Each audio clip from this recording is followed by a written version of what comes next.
Imagine this. A hand wrapped in iron tearing through reality itself. Not just through a wall, not through a timeline, through all of existence. That's what Marvel just showed us. This promo, what many are calling the first big teaser for the Doomsday movie, isn't just a flashy piece of footage. It's filled with clues. Clues that tell us not just what this movie is about, but what the entire future of the MCU could look like. We're talking about Dr. Doom stepping into the spotlight, not as just another villain, but as the god of gods, the architect of universes, and maybe the real endgame for Marvel's multiverse saga. Because in this single promo, we don't just see Doom's hand, we see mask forming. That classic Doom look that comic fans know all too well.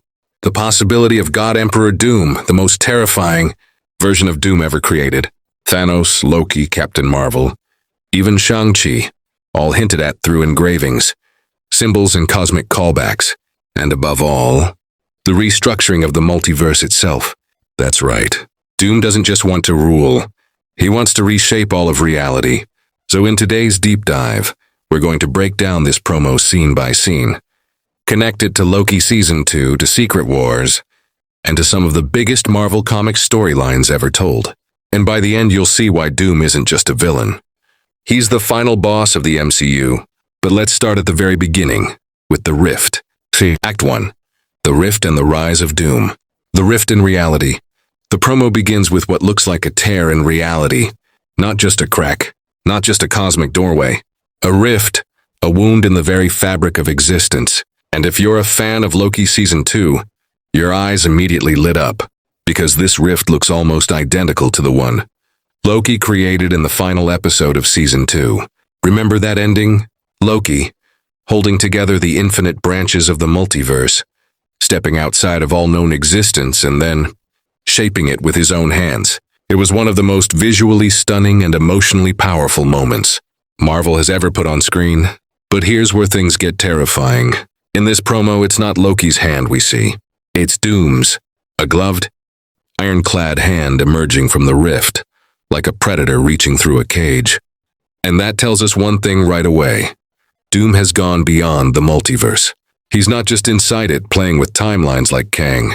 He's outside of it. He's where Loki is, which means if Loki was supposed to be the protector of this new multiverse, Doom is about to become the destroyer. Think about that for a second. Kang was dangerous because he could manipulate time. Thanos was terrifying because he had the Infinity Stones. But Doom has literally stepped outside of all creation, and from there, everything is in his hands. The mask appears. After Doom's hand, we see something else, a mask. Not just any mask, the classic Dr. Doom mask.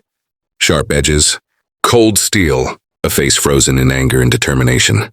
The way it forms in the promo feels almost ceremonial, as if the mask itself is being forged by reality breaking apart. And fans know what this means, because Doom's mask isn't just protection, it's identity. In Marvel Comics, Victor Von Doom wasn't truly Doom until he put on that mask. It's the final step of his transformation from man into myth. So seeing it form right after the rift tells us this isn't just Doom showing up. This is Doom becoming immortalized. This is the MCU saying, here he is, the real deal. The Doom who will reshape everything. But then the promo takes us deeper. See, the engravings and the armor. Next, we get a full look at Doom's armor. And it's not just random design. The MCU doesn't do random. Every plate, every engraving, every symbol means something. On his right shoulder plate, there's a rectangular engraving that looks almost like the Kree Forces symbol. Or even Captain Marvel's star emblem. Why is that important? Because Doom is a conqueror who always keeps trophies from his victories. Think about War Machine in Age of Ultron, engraving the kill count of Ultron, bots onto his armor. It was a way of saying, this is who I've defeated. This is my legacy. Now imagine Doom doing the same thing, but instead of Ultron bots, he's keeping mementos of entire heroes he's destroyed. If that's really Captain Marvel's symbol or something close to it, it could mean Doom has faced her, beaten her, and claimed her legacy as his own. And that's not just terrifying, that's personal. Because Doom isn't just a villain who wants power, he's a villain who wants recognition, who wants to prove he is greater than every hero, every god, every titan. See, the throne of Doom, Then comes one of the most powerful shots in the promo.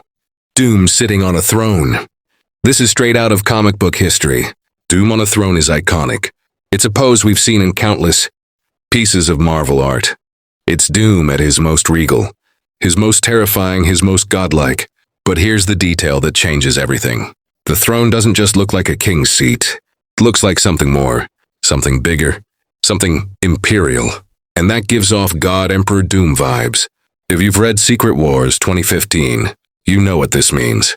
In that storyline, Doom steals the power of the Beyonders and reshapes all of existence. Into his own creation, Battle World, he becomes the literal god of the Marvel Universe, ruling over every hero, every villain, every reality. And the armor he wears as God Emperor Doom? It's white. Now here's where the promo gets interesting. 3 forms of Doom. The footage doesn't just show us one Doom, it shows us 3. One classic Doom, green cloak, iron armor. The version we all know from the comics. The one that screams Dr. Doom to White Doom. For a split second, the color changes to white. And that's no accident. That's a direct nod to God Emperor Doom. The Doom who remade reality itself. The Doom of Secret Wars. 3 Golden Doom. Then, in a surprise twist, we see Doom in golden armor. Now this is new. This isn't straight from the comics. This feels like an MCU invention. And that's fascinating. Because whenever Marvel Studios introduces something new, it usually ties into a subplot or a future reveal. Could Golden Doom represent an even higher evolution? A version of Doom who's absorbed cosmic power beyond even God Emperor Doom? Or could it be ceremonial, an armor reserved for the Doom who controls not just one world, but infinite worlds? Either way, this moment tells us something massive. We're not just getting one version of Doom, we're getting multiple. And each one shows us how powerful and how dangerous he truly is. The silhouette and the multiverse. Finally, part 1 ends with a haunting image. A massive silhouette of Doom standing tall, surrounded by fragments of light. But those fragments aren't just sparks. They're universes. Because if you look closely, they're not random. They're structured. They're designed. They're pieces of a shattered multiverse floating around Doom like jewels. And that's when it hits you. Marvel isn't just saying Doom will fight heroes. They're saying Doom will take the multiverse itself, break it apart, and then rebuild it in his own image. This is Doom's ultimate power, not conquest of a city, not conquest of Earth, not even conquest of the galaxy, conquest of everything. And with that, the promo sets the stage. We've seen the hand, we've seen the mask, we've seen the throne, we've seen the multiverse itself bowing to Doom. But that's only the beginning. Because part 2 is where things get even wilder. We're going to see Doom reshape the multiverse, play with the power of the Big Bang, and maybe even take control of artifacts like Shang-Chi's 10 rings. And if that happens, no hero, not even Loki, will be able to stop him. And that's where everything shifts. Because in just a few seconds of footage, Marvel shows us Doom doing the impossible. He doesn't just look at the multiverse, he reshapes it. He doesn't just steal artifacts, he bends them to his will. He doesn't just crack open the rules of time travel, he rewrites them. Think about what we just saw. Doom crafting a ring-like structure that looks eerily similar to Shang-Chi's 10 rings, transforming that same structure into a cosmic gyroscope, a device that might outdo Tony Stark's entire time travel system, and finally taking control of magic itself, twisting reunion spells into explosions that scatter universes like glass. All of these clues point to one chilling truth. Doom isn't bound by science, sorcery, or cosmic law. He is mastering all 3 at once, and that's what sets him apart from Kang, Thanos, Ultron, or any other villain we've faced. Doom isn't playing in one arena. He's dominating them all. But here's the real question. What does he want? Because if Doom can create gyroscopes that travel realities, rings that control cosmic energy, and spells that shatter universes, then he's not just preparing for battle, he's preparing to recreate everything. And that's where the promo leaves us hanging, on the edge of something terrifying. Because if part 2 shows Doom mastering the tools of gods, then part 3 will show what he does when he finally uses them. We're about to witness Doom's endgame. A new Big Bang, a brand new multiverse, and the rise of an empire ruled not by gods, not by titans, not by sorcerers, but by one man, Victor Von Doom. And in Act 3, we're going to break it all down. How Doom's recreated multiverse could lead directly into Secret Wars, what it means for Loki, and why this might be the most dangerous story Marvel has ever told.